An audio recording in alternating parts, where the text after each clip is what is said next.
Welcome back to the Mindful Presenter Truth Series. Truth 14. It's a bit harsh, so prepare yourself. Truth 14 is this: nobody cares who you are. I did warn you it was harsh. If that sounds too harsh, then please forgive me, because I don't mean to be disrespectful, but I do believe it to be true. Let me explain why. Have you ever been to a presentation, a business presentation or a conference, where the speaker has opened by telling you their name, their title, status or position? They tell you any letters they have after their name, if they do. They tell you what company they work for, how long they've been around, how many offices they have, how many widgets they make, etc, etc, etc. Nobody wants to know that stuff. You know why?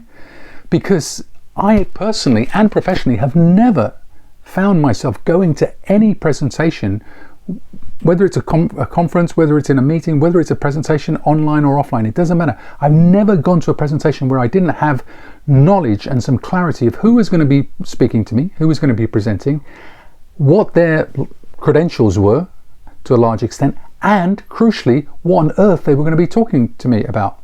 Why would I do that? Why would I turn up cold blindly to something like that? It's like a blind date. We generally don't do it. So it's not the first thing your audience want to hear.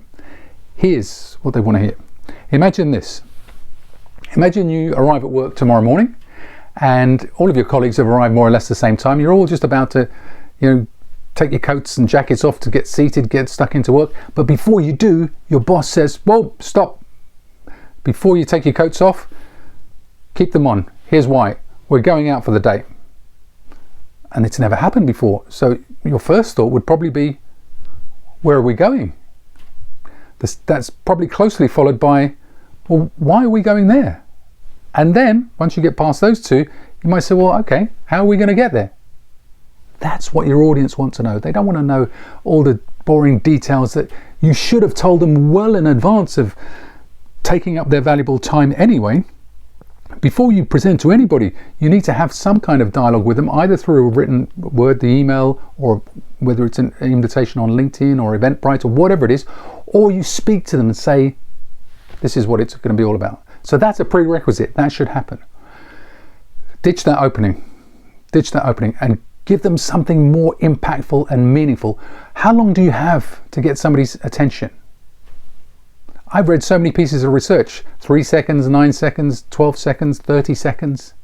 I've got to the point now in my mind where I don't even care for a number. I just know that it's the very first thing we have to do. And I've mentioned this before.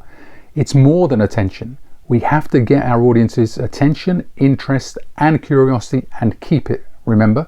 Now, once you've done that very early on, there may come a point pretty soon where your audience is sitting there thinking, actually, yeah, I kind of know who this person is, but now I want to know more because I'm fascinated by what they're saying. I want to know more about them.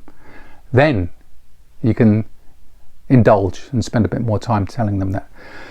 But don't open like that. Go for something big. Attention, interest, curiosity. There are so many ways you can think about doing that. It's not about theatre. It's not about drama. Some of my favorites are, you could open with a question. It could be a straightforward question. It could be a rhetorical question. The ones I love, if you can find them, but they're always there, you just have to dig for them, are the big, bold, thought-provoking questions. Questions work. If it's not that, it could be a story. The challenge with stories is they have to be short, relevant, and compelling. There's nothing worse than a long, boring story. Short, relevant, and compelling.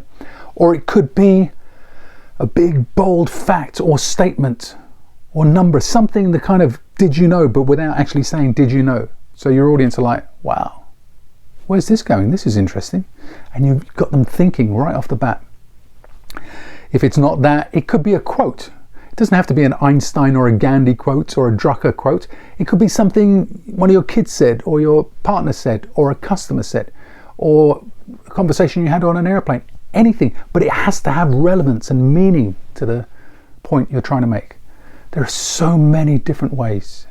But remember, the truth is, nobody really cares who you are when it comes to business presenting. You should have told them that long before you invited them to listen to you speak. So remember that. They want to know where you're going, why on earth you're going there, and how they're going to get there.